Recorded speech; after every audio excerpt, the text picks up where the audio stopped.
أهلا بيكم في بودكاست رحلة العشرينات للنجاح في حياتكم الأكاديمية والمهنية مع الكوتش أماني. لو أنت حاسس إنك ضايع أو الوقت بيجري ومش قادر تلاحق، الحلقة دي هتديك خطوات عملية هتغير حياتك الأكاديمية والمهنية من النهاردة. وما تنساش إنك تشترك في القناة وتشاهد الفيديو للنهاية. العشرينات مليانة صدمات وضغط دراسي وضغط اجتماعي. انت متأخر، صحابك نجحوا عندهم شغل. بس الحقيقة ان مفيش حاجة متأخر، كل نجاح وكل واحد ليه طريقه الخاص. بس طبيعي تحس كده، النجاح مش بيجي بالصدفة. ابدأ النهاردة مهما كانت الخطوة صغيرة. خد ورقة وقلم، اكتب كل حاجة مضيعة وقتك دلوقتي، وجنبها خطوة واحدة صغيرة هتقدر تغيرها خلال الأسبوع. ازاي تحدد هدفك؟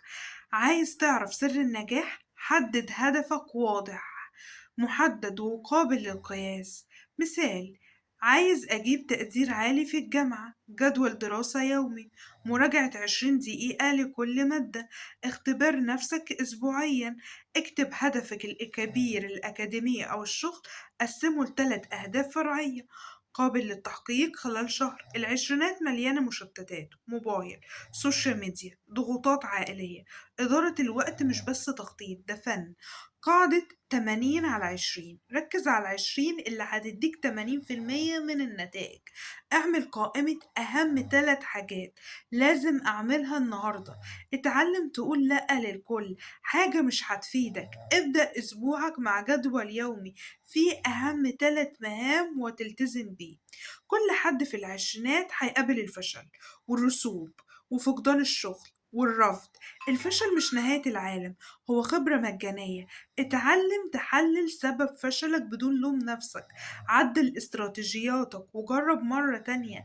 احتفل بنجاحاتك الصغيرة حتى لو خطوة بسيطة. اكتب أكبر خوف عندك دلوقتي جنب كل خوف خطوة عملية لمواجهته. الشغل الأكاديمي مش كفاية، محتاج مهارات عملية. اتعلم إكسل، التواصل، إدارة الوقت،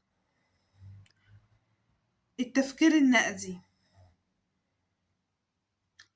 مهارات تقنية حسب تخصصك زي تحليل البيانات زي الإكسل.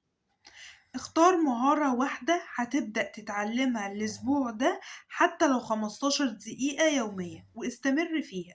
ابدأ من النهاردة، حتى لو خطوة صغيرة، خطوة صغيرة كل يوم هي اللي هتوصلك لهدفك وحلمك الكبير. حدد أهدافك بوضوح، نظم وقتك وركز على الأهم. اتعلم من الفشل، طور مهاراتك العملية. أهم حاجة استمر، كل خطوة صغيرة هتحقق فرق كبير في حياتك.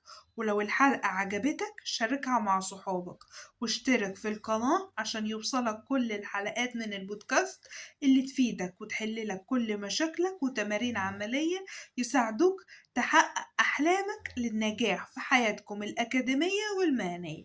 كانت معكم الكوتش أماني، مدربة تحفيزية، وبتساعدكم على تحقيق أحلامكم وأهدافكم بخطوات عملية بناء على خبرتي، وبشارككم إزاي تتجاوزوا الصعوبات. إلى اللقاء في الحلقة القادمة.